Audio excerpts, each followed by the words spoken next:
This is an Aston Martin DB12 and today we're going to check how fast we can do a full scan using OnlineDIAG. Here's what we need in order to perform a full scan. J2534 PassThru.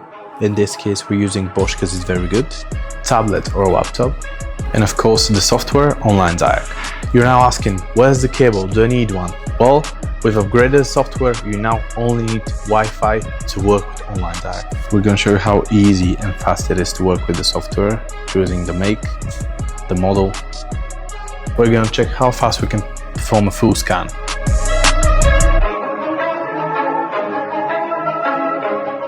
So guys, that was less than, I don't have a watch, 10 seconds for 38 modules. We're going to clear all DTCs within that vehicle.